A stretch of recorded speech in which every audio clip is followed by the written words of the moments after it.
Peggy 16. Tout est allé si vite. D'abord les infos qui annonçaient qu'une certaine partie de la population des villes voisines était touchée par ce qui semblait être un virus. Une contamination qui semblait transformer les infectés en êtres primitifs, ne pensant qu'à bouffer les autres humains sains. Un vrai scénario de film d'horreur. Au début, j'avoue, ça laisse sceptique. Et puis en soirée, on a commencé à entendre les sirènes des pompiers, de la police, les ambulances. La situation s'est vite aggravée et le virus se propageait à grande vitesse. Les infos expliquèrent que la situation était dramatique, que bon nombre de villes à travers le monde étaient touchées par cette mystérieuse épidémie. Ils expliquèrent qu'une simple morsure d'un infecté suffisait à contaminer sa victime et que cette contamination semblait se déclarer à peine une minute après la morsure. Là, j'avoue, j'ai paniqué. J'ai pris la fuite. Je suis monté dans ma voiture et je suis parti direction chez ma sœur. Elle habite à un bled paumé à 200 km de chez moi, en pleine campagne. Je me suis dit que c'était un endroit idéal pour me cacher le temps que cette épidémie soit enrayée. J'ai donc pris la route pour fuir la situation qui s'aggravait dans ma ville. D'ailleurs, je n'étais pas le seul. Toutes les routes étaient bouchées. Je décidai de passer par un raccourci afin d'éviter d'être bloqué dans ma voiture à la merci des infectés qui commençaient à grouiller dans les rues de ma ville. J'écoutais bien sûr les infos pour me tenir au courant de l'ampleur de la catastrophe. C'était alarmant. Les chefs d'État avaient été mis à l'abri. L'armée était dépassée par les événements. C'était une véritable catastrophe. En parallèle, les services de santé mondiaux cherchaient à trouver un moyen d'enrayer ce virus. C'était la panique. Alors que j'étais sur une petite route de campagne, après avoir roulé un moment, je suis tombé sur un automobiliste qui venait d'avoir un accident. Il faisait des grands signes sur le bord de la route. Je me suis arrêté et je l'ai pris avec moi. Je ne pouvais pas le laisser là. Ce qu'il m'a raconté ne m'a pas rassuré. Il avait percuté un infecté sur cette petite route dans cet endroit perdu. Alors, ils étaient partout. Il n'y avait pas seulement que les grandes villes qui étaient touchées. J'avoue que cette perspective me glaça le sang. Mais je m'étais fixé d'aller chez ma sœur. Alors je m'y rendrais coûte que coûte.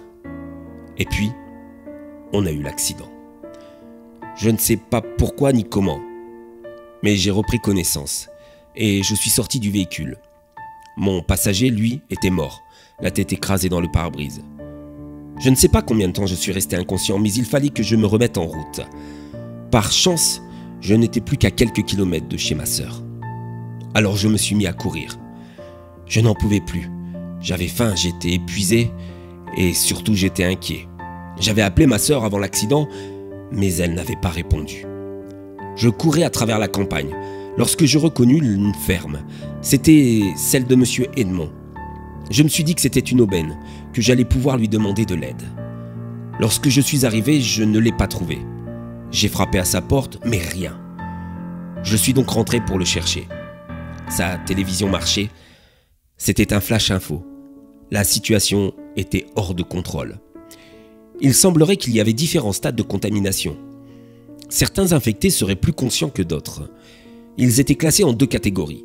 Les primitifs, qui se jettent sur tout ce qui bouge, et les évolués, qui sont conscients, mais animés par une faim incontrôlable. Ça faisait froid dans le dos. Je cherchais M. Edmond et je me dirigeais dans sa grange, lorsque soudain, je le vis. Il se jeta sur moi, armé de sa fourche. J'eus juste le temps de l'esquiver. Je le repoussai, mais je voyais bien la haine dans ses yeux. Ça devait être un de ces infectés évolués, comme il disait à la télévision. Alors je n'ai pas eu le choix. Il se jeta à nouveau sur moi, je l'esquiva, je le fis tomber. Je monta sur lui et je lui enfonçai mes doigts dans ses yeux jusqu'à les lui crever. Il hurla, puis je pris sa fourche et je lui plantai dans le cou. Et là, il était mort. Je prenais conscience à ce moment-là que pour survivre, je serais obligé de commettre des atrocités. Mais ça fait partie de ce que l'on appelle l'instinct de survie. Je me suis remis en route pour aller chez ma sœur. Il fallait que je la retrouve. Il fallait que je me mette à l'abri. Et puis il fallait aussi que je mange et me repose, car mes forces m'abandonnaient. J'ai couru encore longtemps, sans croiser personne, jusqu'à ce que j'arrive enfin chez elle. J'étais pressé de la retrouver. Je suis rentré, et là, il n'y avait personne. Ni elle, ni son mari, ni ses enfants. J'étais si déçu.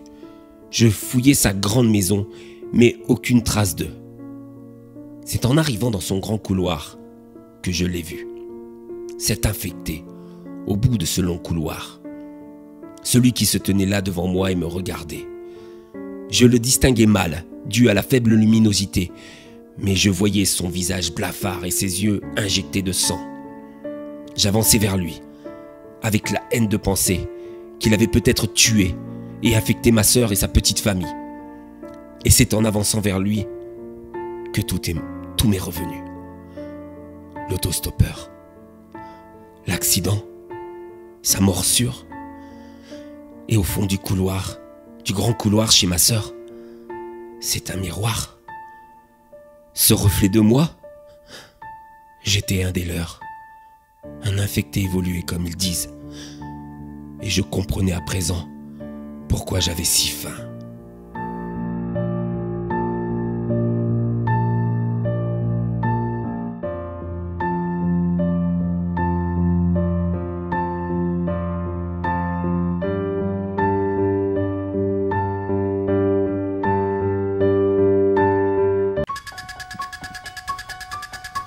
À vous qui avez eu le courage de regarder cette vidéo, n'hésitez pas à la partager et à vous abonner, sans quoi je serai obligé de vous retrouver et de m'occuper de vous.